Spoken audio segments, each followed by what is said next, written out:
Tá gravando já. Super. Tem papinho, não. Bota bacana. A vida disso.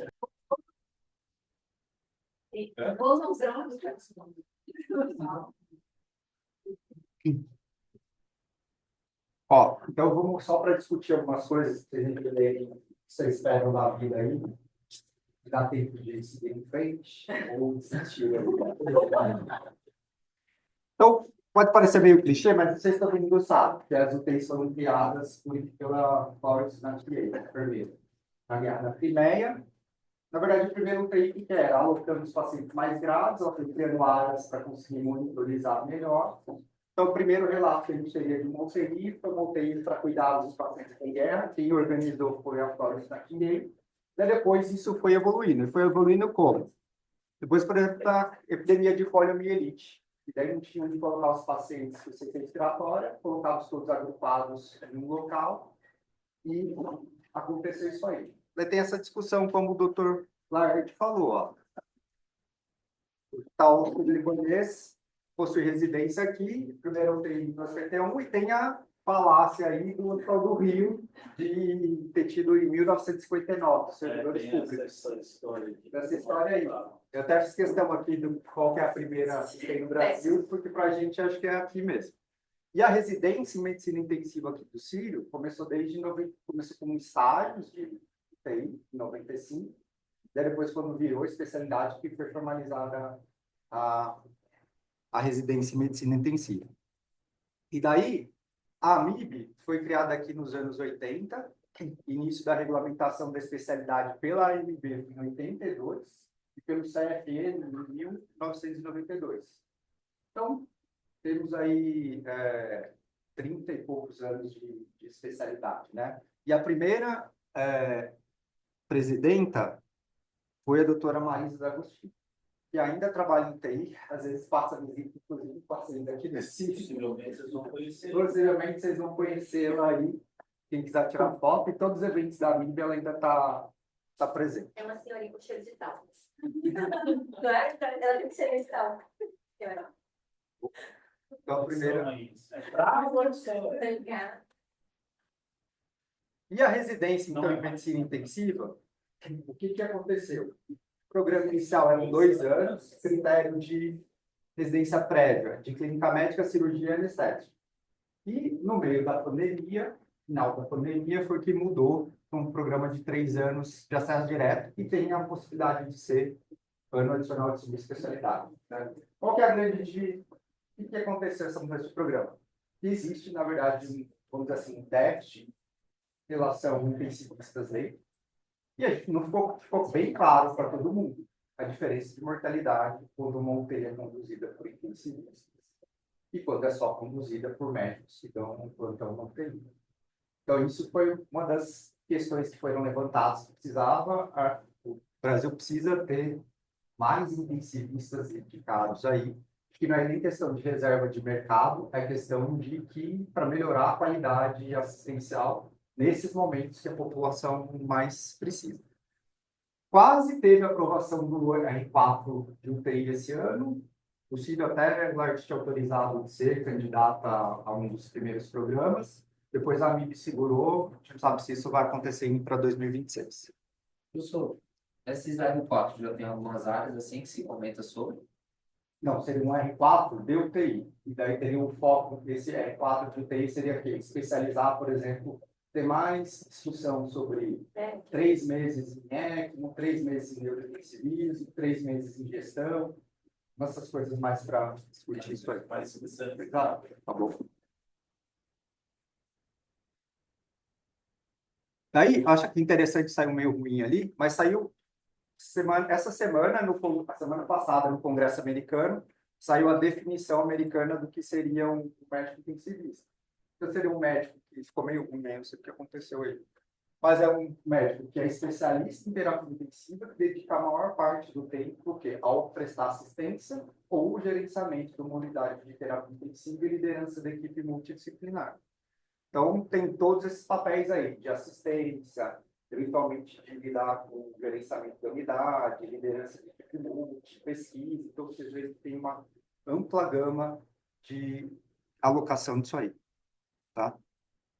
E eu chegou a falar assim, então tem lá direto assistência clínica, gerenciamento da unidade, responsabilidade com a comunidade também e administração e liderança hospitalar aí. Você vê que a gama de trabalho do intensivista é bem ampla. E para vocês saberem o que é UTI, então, é uma área crítica que tem uma, assim, diferença é uma área hospitalar específica para receber os pacientes críticos que tem equipamentos e recursos humanos direcionados ao atendimento lá. O que é isso? Porque às vezes tem hospital que coloca, pega uma enfermaria, coloca leite, monitor e fala, não, isso aqui é uma UTI. Na verdade, não é uma UTI diretamente. Então, uma unidade pela Anvisa, essa é a liberação. Qual é a diferença de UTI para CTI? Um CTI é como se tivesse só que agrupa diversas UTIs no mesmo ambiente. Então, 1, 2, 3, 4, 5 unidades. Mas a nomenclatura acaba sendo a mesma coisa. Então, é o agrupamento numa mesma área de mais de uma unidade de terapia intensiva. E daí, o que é importante ter? Então, você tem a unidade intensiva adulto, terapia intensiva especializada, que daí tem cardiológica, neurológica, paciente cirúrgico, você pode ter essa subdivisão. Tem a neonatal, pediátrica e pediátrica mista. Pode ser neonatal e pediátrica. Vocês vão estar focados principalmente em UTI adulto e especializado. Ah, mas eu preciso ter título de outra especialidade? Não. Como intensivista, você pode tanto atuar como UTI cardiológica, UTI neurológica, que são as que têm mais diferencial aí. E, especialmente agora, não sei se vocês sabem, mas a final do começo do ano, tinha uma resolução que cardiologista poderia ser chefe de UTI cardiológica e isso acabou. Então, para ser coordenador de qualquer UTI, precisa ter o título de especialista em medicina intensiva. E por que isso é importante? Vocês precisam saber. Que se uma especialidade tem direito a ter título de cardiologista, todas as outras especialidades vão querer. Então, tem neurológica, ia ter que ser chefiada só por neurologista. A nefro estava querendo ter UTI nefrológica. O infecto está querendo ter UTI infectológica. E o anestesista estava querendo ter UTI de pós-operatório. Ou seja, o intensivista não ia ter lugar. Então, essa foi uma vitória muito importante pela especialidade. Tá bom?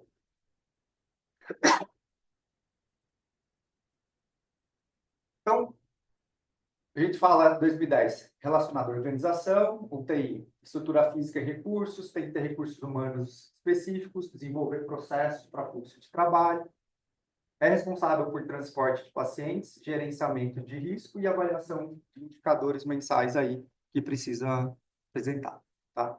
Então, como é que é a legislação? Então, você precisa ter um médico coordenador, que ele pode coordenar até 2 centros de terapia intensiva. Ele pode exercer junto a função de médico diarista e cuidar de 10 leitos. Fora esse médico diarista, você precisa ter um plantonista, que seria uma segunda visão. O diarista pode trabalhar 2 turnos de 6 horas e o plantonista 12 horas. Tá? Então, essa é a lei técnica. Tanto para qualquer tipo de unidade, seja ela numa especialidade 1, grau de atendimento 1, 2 e 3 de complexidade. Para enfermeiro, seria no mínimo 1 para cada 8 leitos de fração e um técnico de enfermagem para cada 2. Tá? Isso tem uma briga, diferença do COFEM para a RDC, que fica com 1 para 5, que é o que eles brigam lá, depois caiu para 1 para 10. A enfermagem é mais uma briga aí. E por incrível que pareça, pela legislação, você não precisa ter físio 24 horas, só 18 horas por dia, para cada 10 leitos. Precisa ter um administrativo por unidade e outros funcionários de limpeza também exclusivo para a unidade. Essa atualização da resolução do CFM, que foi de 2020, só que o que mudou aqui? A relação de médico diarista e plantonista é a mesma, só para uma unidade de complexidade mais baixa, por exemplo, uma SEMI, que não entra aqui o TI grau 2 e grau 3, você poderia ter um médico para cada 15 leitos daí, seja plantonista ou diarista. Precisa ter sempre 2, mais um como diarista e um como plantonista ali. Tá? E, pela lei, se você tem um médico só, ele não pode exercer as 2 funções, precisam ser 2 médicos diferentes aí. Aqui era só do tipo de legislação que a gente falou, mas não muda muito a coisa. Essa foi a última norma aprovada em 23, só mudando essa questão de ICM, isso aí, mas não tem muito. O CREMESP atualizou esse ano também, a mesma coisa. O que mudou aqui principalmente foi o enfermeiro. Enfermeiro para cada 5 leitos.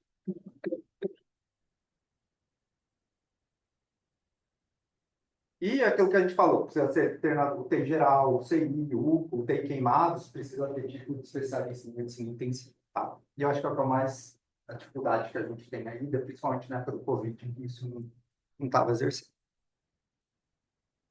Então, você tem, assim, um responsável técnico, que exerce a função aí de gerente, coordenador, o diarista, que é responsável pela visita diária, manhã, e o médico com habilidade avançada, o intensivista, o plantonista. Então, para ser plantonista, precisa ter curso de suporte avançado de vida, não necessariamente precisa ter residência prévia, precisa ter experiência, e cursos avançados aí, um ATLS, uma CLS, para prestar suporte a esses pacientes aqui. Qual que é a ideia no futuro? É de o plantonista precisa ter um título de terapia intensiva. No CIGO, praticamente todos. É um requisito para contratação ter a residência ou o título. E daí, não, de novo, não é reserva de mercado. Mas veja bem, todo mundo vem da plantão e sabe entubar, passar catéter por aí, certo? Não tem. Vocês conhecem todo mundo que faz isso? Alguém já viu alguém não plantão de anestesista, que é para entubar e passar uma cesta e ligar no ventilador? Ninguém faz isso. Por que todo mundo faz isso dentro do UTI? Hã? É muito mais que isso. A gente não está falando de fazer a hack, cuidar de uma maternidade, nada disso. Mas está num hospital mediano, que não tem. E, eventualmente, esse não pode entrar. Você vai entubar, passar um acesso, ligar uma sedação, deixar o cirurgião operar e mandar o cara entubado para UTI. Eu não conheço nenhuma pessoa que deu um plantão de anestesista sem ser anestesista. Hã? Mas todo mundo dá plantão de UTI. Que é mais complexo ainda. Tá. Então, daí como é que funciona uma UTI? Ela pode ser aberta ou fechada. Então, uma UTI aberta é uma UTI que você tem geralmente para qualquer internação na UTI, o paciente precisa estar registrado com o nome de um médico. E daí, esse médico, numa UTI aberta, esse médico tem o controle de algumas ações, divide a responsabilidade com a equipe da UTI. E numa UTI fechada, geralmente é de mais hospitais públicos, quando o paciente vai para a UTI, quem tem todas as definições é o médico intensivista. Então, ele define se vai chamar interconsulta, qual o tipo de tratamento, ele que conduz o caso. Tem vantagens e desvantagens. Obviamente, na aberta, a gente tem injeção da paciência do médico externo, que é da palpite, que é da conduta. Mas você ganha um pouco da expertise da especialidade dele, quando é pertinente. E na UTI fechada, às vezes você realmente precisa do apoio do especialista e ele está ausente porque está lá no UTI. Quer ver, os papos não ligam. Então, tem os dois modelos, e vocês vão ver isso aí mais para frente. E daí tem as duas outras diferenças também, do diarista e plantonista, do diarista visitador. Às vezes você está aqui o tempo inteiro, faz aquela rotina, consegue olhar o paciente durante um período maior e ter mais condutas e discussão, do que às vezes você tem uma rotina de passar a visita rápido só, dar as condutas, deixa para o plantonista, que às vezes no exército você poderia, se você tivesse ficado à beira do leito, teria exercido. Então tem vantagens e desvantagens aí. Então, só para vocês pensarem, na pública você tem mais autonomia, tem equipes ausentes, pode faltar recursos. Na UTI privada você tem equipes externas presentes, às vezes não vai ter tanta autonomia, mas você vai ter muito recurso para te ajudar e você vai exercer uma medicina de ponta, tá? Então, ó, a gente viu pelo último censo que tinha da MIB de 2016, hospitais com UTI, você vê que só no Brasil, 15% dos municípios tinham UTIs, 25% dos hospitais e davam mais ou menos 8% de leitos hospitalares aí. Sendo que o ideal é que você tenha no mínimo 10% dos leitos hospitalares. Então, tem um déficit tanto de leitos de UTI quanto de leitos hospitalares de UTI. Mas isso aqui é interessante porque tem uma discrepância grande entre hospitais privados e hospitais públicos. Essa falta de leito é muito mais em hospitais públicos ainda. E capitais interior. Então, aqui, ó, São Paulo, por exemplo, 25% tinha leito de UTI. Você vê que Sudeste, Sul tem onde mais tem, Norte, Nordeste, Centro-Oeste, onde mais faltam leitos de UTI. E o aspecto que a gente vê, 84% das vezes, você até que tem médico intensivista lá. Mas, assim, só 26% das vezes tem diarista pelo menos 6 horas por dia.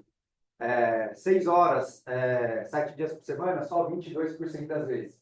Então, por mais que às vezes tenha um intensivista lá responsável, o cuidado não é a rotina dele 24 horas, 7 dias por semana. E quando a gente vê o tempo que a pessoa dedica para UTI, a gente vê que assim, ó, 30% o tempo inteiro, ou seja, só se dedica à UTI, e 20% tem outros, quase 40% tem outra fonte de renda que não seja a UTI. E a maior parte é um aspecto de remuneração PJ, não é CLT. Então, são realmente poucos os pais que ainda mantêm um vínculo CLT com o médico intensivista. Acho que dentro das especialidades, principalmente UTI e emergência, são os poucos que ainda são CLT. O restante, a maior parte presta como PJ também. Mas dependendo dos hospitais que você vá privado, que não sejam JCI, né? Que a JCI exige um vínculo para você garantir toda a qualidade, treinamento. Hã? Vocês sabem o que é JCI? Joint Commission. Então, você tem níveis de acreditação hospitalar. Então, tem o ONA, a canadense, a que seria a melhor é a JCI, a Joint Commission Internet. E daí, ela exige de algumas áreas críticas, emergência, UTI, treinamentos, uma série de treinamentos, desenvolvimento de processo. Então, para garantir que isso ocorra, é mais fácil você ter um médico CLT do que um médico PJ. E roda a rotatividade é muito alta daí. Então, talvez isso que ainda segure isso aí. A anestesia, por exemplo, que age mais com cooperativo, é tudo PJ. E daí, como é que vocês imaginam que seja a rotina do intensivista? Fala aí, Yuri, o que você imagina que você vai se formar, você vai fazer o quê?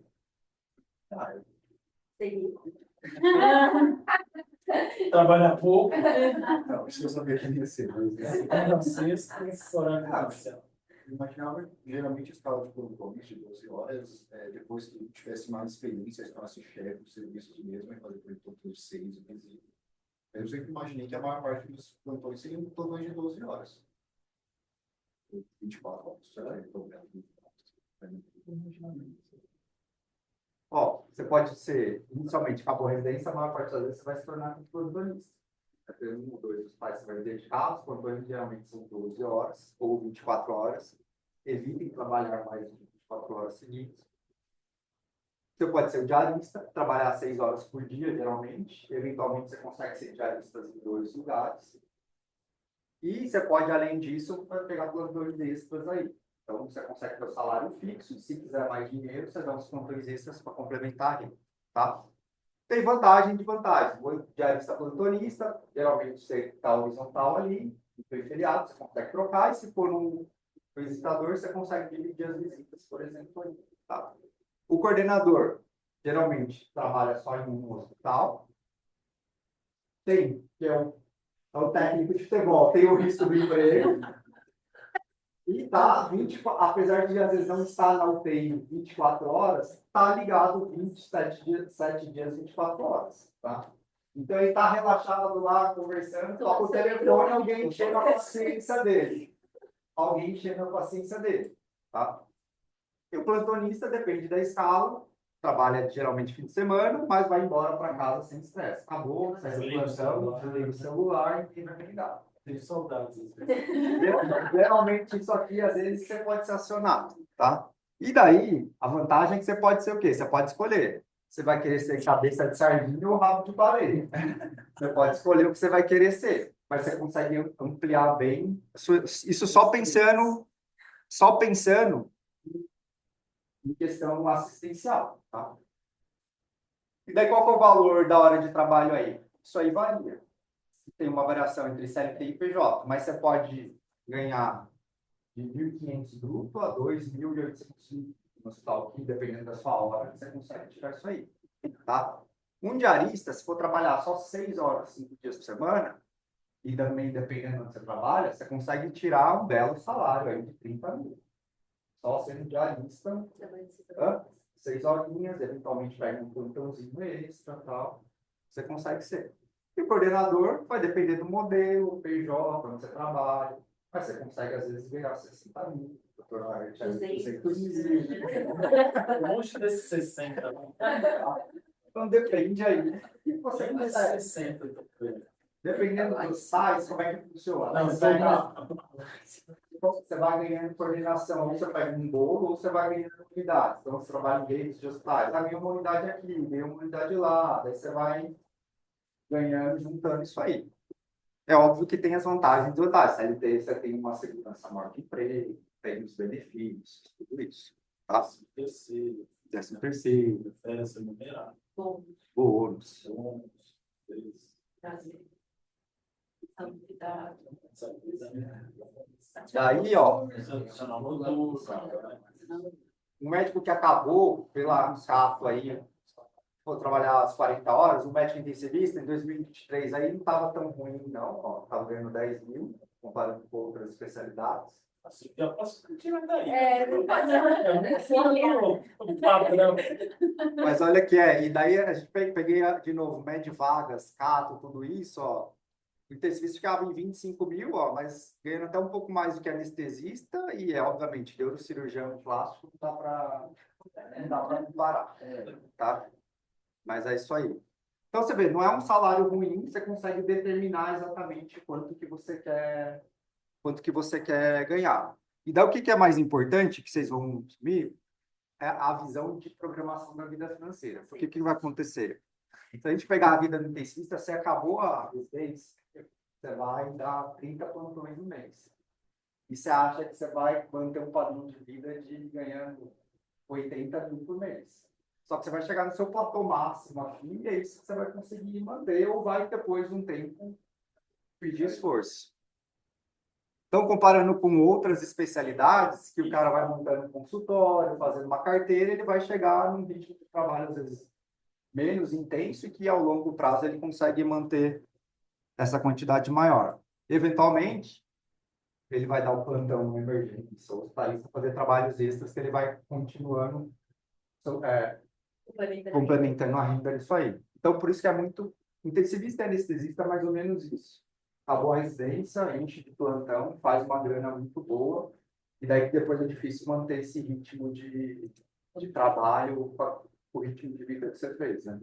O custo que você fez de vida. Então, precisa tomar cuidado um pouco disso aí. Se o cara é um cirurgião cardiovascular, que é incompatível com a vida. E daí lá atrás, a hora que você cansou, você vai ter que baixar o número de plantões, a qualidade de vida cai aí, tá? Mas daí, o que eu acho que é importante saber é que ao longo desses períodos que vocês estão em formação nos primeiros anos, vocês têm que pensar exatamente o que vocês mais gostam da UTI, qual a área da UTI que vocês mais gostam, o que você acha de onde você está trabalhando, se está alinhado com os seus valores, se você se identifica com algum médico, algum exemplo, se você não liga de fazer plantão noturno, você prefere trabalhar à noite. Vocês vão ver exemplos aqui ao longo da vida que vão seguir vocês, sem coisa nenhuma. Se for da Residente Art, era um diarista, era um modelo de médico que eu via atuando. Você vê o PV é um cara que só dá plantão noturno. Vocês vão conhecer, está aqui há 50 anos e ele gosta de dar plantão noturno. O Lúcio, toda quinta-feira, está no plantão noturno dele, nunca vi reclamando de dar o plantão noturno. Eles conheceram o Lúcio hoje. A Carla, Você foi o primeiro resistente. se aposentou A carneira é cirurgia cardíaca. cardíaca e se aposentou o ano passado, né?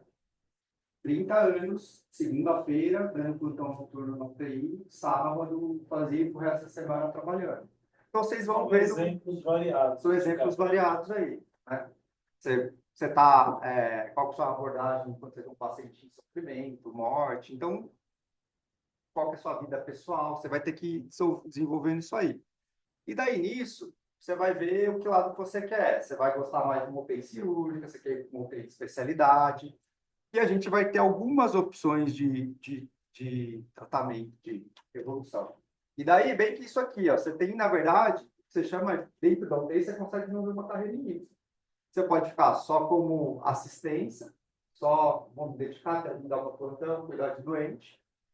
Você pode ir para uma especialidade de UTI, você pode ir para pesquisa, docência, ou você pode seguir uma carreira de gerência, tanto da própria unidade, quanto tem muitos intensivistas que vão para gerência hospitalar também. Qualidade, porque é uma unidade, geralmente, tudo que vai começar no hospital, implementa primeiro no UTI. Então, vai colocar prontuário eletrônico, primeiro vamos para o UTI. Vamos fazer um protocolo de sepsis, primeiro vai para o UTI, e depois segue. Então, você se envolve muito com qualidade e segurança do paciente, processo.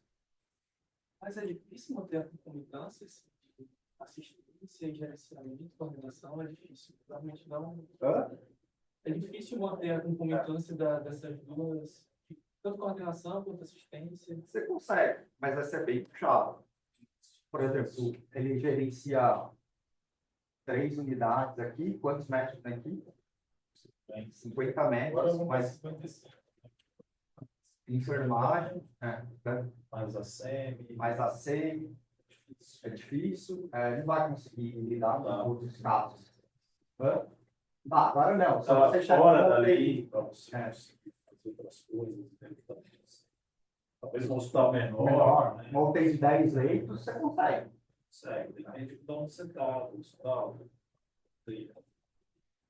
Aqui eu acho que é Você está no top pequeno, que não tem tanto fluxo de processo. Agora lá precisa ter reunião das 8 da manhã. Como é que ele vai passar a visita e ver isso aí? Ele exerce assistência não como intensivista, como pneu, né? Como pneu que ele consegue eventualmente sair do doente, do consultório que ele faz. Tem a Da equipe dele. Então, ele teve equipe que vê doente internado. Mas são coisas que ele consegue ver pontualmente. Está dentro da UTI o tempo inteiro. um passo ali dentro, por exemplo, para saber o que está acontecendo, ver uma coisa rápida. Ficar ali 6 horas, o pessoal está mudando, tem reunião, reunião de evento. Mas pesquisa, vocês acham que dá para mais para conciliar? Não, isso é prova gestão, né? Pesquisa, Sim, Não, pesquisa acadêmica, né? Então, isso aí você consegue dividir bem um pouco de assistência com pesquisa em outros períodos. Depende, ou você consegue, vou só trabalhar como plantonista. Então, você deixa uns dias fixos para se dedicar à pesquisa. Não, vou trabalhar 6 horas de diarista no lugar, as outras 6 horas de diarista. Nutrologia, paliativo. Paliativo, áreas afins que você consegue, é assistencial, mas você consegue conciliar a carreira de intensivista. Vocês vão conhecer médicos da equipe que são paliativistas aqui, ou em outro hospital, nutrologia, né? Também. Tem algumas áreas afins que trabalham. Exemplos desde quando eu era residente. O Luciano era diarista, o Luciano Azevedo. Depois seguiu uma carreira só pesquisa, saiu da assistência, só pesquisa. O Paulo Ribeiro trabalhava na UTI e no nutrólogo, daí agora só MTN. O Ivens era intensivista, era no R-, aí nutrologia e indústria. O Lard está nesse lado envolvido com a coisa de gestão. O Arte foi para sistemas eletrônicos, trabalha na FIB, em Rotterdam. Foi para eletrônico. Foi para a Holanda. Eu acho que tem até isso aqui. Só para você ver, até tem essa questão aqui. Então você consegue casual ou não, né? Tem várias carreiras. Assim.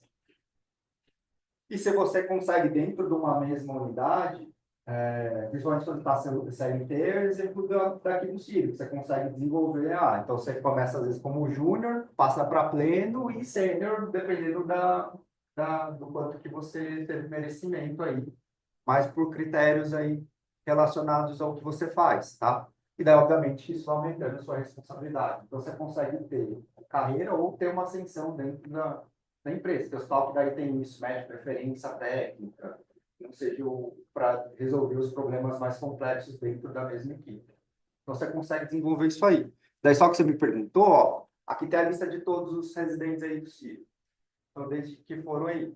Você vê que uma grande parte aí, ó, vai evoluindo para outras coisas. Então, eu, por exemplo, sou docente lá na escola paulista de medicina. Eu sou docente lá. É, um exemplo, né? Então, tem De manhã, e aqui à tarde. Então, a Daiane foi uma outra residente, mas só com telemedicina no Einstein. A Ana Pompemar, até a pandemia, era diarista aqui. Agora foi para tanto telemedicina e nutrologia. O Ricardo Bonifácio também mexe com ensino, pesquisa e a infecto. Vai ter os paliativistas aqui. Tem um que foi para a indústria, o Ivens, isso.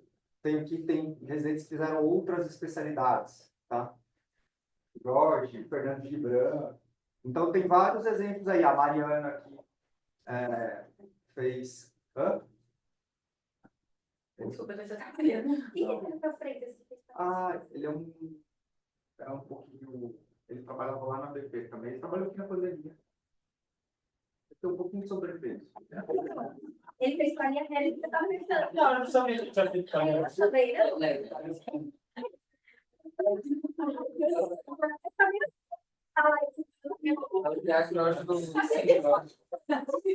Ó, um monte de gente aqui, você falou assim também, ó. Thiago Cosentino, o Bruno, que foi residente aqui, o Thiago Rolim, o Arthur, que está aqui de novo, que nessa época desse slide ele ainda estava em gestão, a Patrícia, o Wilder, todos foram para chefes de TI. O Jair, por exemplo, já foi secretário de saúde de Maringá, empresário, tem um monte de coisa aí, especialista. Então, tem gente que consegue ir titulando várias coisas aí, não dedica exclusivamente à assistência, tem braço em cada coisa. Tá? O Henrique foi para Nutro também, que eu coloquei. É. Eu vou atualizando. Então, a Vitória agora está fazendo ferro no UTI respiratório. Então, quer mexer só com isso. O Gibran, que está aqui, ó. O Fernando Gibran. Então, ele acabou o TI, foi fazer hemato e agora ele é residente aqui no Círio de TNO. Ele tá aí? Tá. Ele tá Passou agora? Passou aí, veio de A Meridiana foi o paliativo, Paliativo. né? Vocês vão ter contato com o paliativo. Presidente. O que é mais interessante aqui, né? A gente sabe que todo mundo, mas sempre todo ano tem gente que trabalha aqui na UTI ainda. A maior parte aí. Então, o Círio produz intensivistas aí que acabam sendo absorvidos pela instituição. Algum ano mais ou outro, depende das vagas, né, chefe? Sim. Mas tem aí, sempre tem gente aí que volta para cá, se sente aqui a casa mesmo, que a gente está. E tem... O Caio virou gestão também, né? Ele também está em gestão barra assistência aí, né? Mas tem bastante gente aqui. A Maria Paula, por exemplo, trabalha no Médicos Sem Fronteiras. E a Mundo aí. Então, você vê que a gente consegue seguir uma outra área aí. Tá? Agora, o que é importante aí? É cuidar de você mesmo, porque não é uma especialidade não tão romântica assim. É muito intenso o que a gente vive aí. Esse estudo, ó, de 2016, viu que mais ou menos 23, quando a gente fala em burnout, eu não sei se vocês sabem disso aí. Então, assim, a gente fala que é a síndrome de esgotamento profissional. A gente mede por 3 dimensões, que é o sentimento que você tem de despersonalização, exaustão emocional, né? Ou seja, despersonalização que você faz não serve para nada, e ineficácia, que o seu trabalho não serve para nada que você está fazendo. E exaustão emocional, que você está acabado emocionalmente. Então, a definição clássica que a gente tem lá de burnout, você fala que você tem que ter pontuação máxima nas 3 dimensões. Só que tem uma definição mais recente, que se você tiver, obviamente, relacionado ao trabalho em uma das dimensões, isso já conta que você não está tão feliz com o que você está fazendo. E daí, por que é importante você saber isso? Ó, 30, em uma dimensão nessas 5 capitais brasileiras. 33% dos dentistas têm, ou seja, um em cada 3 tem. E nas 3 dimensões, 7, 8% só tem. Mas quando a gente pega, por exemplo, dados aí, só para a gente ver aqui. Quando a gente pega, por exemplo, dado durante a pandemia, que viu aqui, 91% dos médicos, 96% tinham uma síndrome de burnout durante a pandemia, pelo menos uma das dimensões. Então, claro, a gente está falando num momento extremamente coisa, a gente vê o quanto que tem esgotamento emocional aí. E daí, Quase sem lei. um período difícil. 94 leitos. Então, tem que pensar nisso aí. Quando a gente fala lá do planejamento, ó, esse foi o estudo que a gente fez lá na Unifesp, a gente viu lá, ó, a gente viu o quê? 50% dos médicos, aqui foi equipe multiprofissional, tá? 50% tinham um desconforto emocional aí, 40% de desprofissionalização, mas aquele igual brasileiro, ó, 7%, 6% só tinham nas 3 dimensões, tá? Só que daí, o fator mais comum para ter sintoma de burnout era ser médico e ter pelo menos 2 empregos. Então, por isso que o planejamento financeiro ali, o quanto que você dá de plantão, que precisa dar, isso foi pós a segunda onda da pandemia. Então, acho que isso é um fator que a gente acha que não, precisa pagar a conta, mas se tiver um planejamento bem, você vai esgotar. E daí, às vezes, acaba, pega 2, 3 hospitais para trabalhar e não Desanda. e desanda a Em coisa. algum momento. Em algum momento vai desandar. Tá? Então, é claro, tem que ajudar, tem que trabalhar. Dura Isso pouco dura tempo. pouco tempo. Né? Tem que fazer uma grana, mas tem que pensar muito como que você está preparando aí. Porque a gente já na literatura também tem carga de trabalho que você tem, número de horas de semana que você trabalha, e número de empregos, principalmente no ambiente que a gente vive, que é bem intenso, isso é um fator para você. Tem dor, né? Você termina isso, né? Você tem oferta de plantão, você vai fazer plantão em vários lugares, ganhar muito dinheiro. Tem dor, né? Você tem um salário para ficar lá em cima, isso não se sustenta. Né? E ser residente, trabalhar muito simultaneamente também não é bom. Tá? Tem que Pagar a conta. Você vai perceber tardiamente.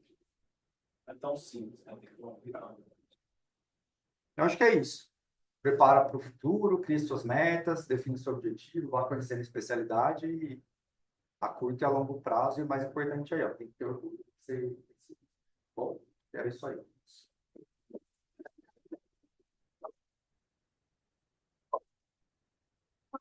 Então, são flores, mas tem flores.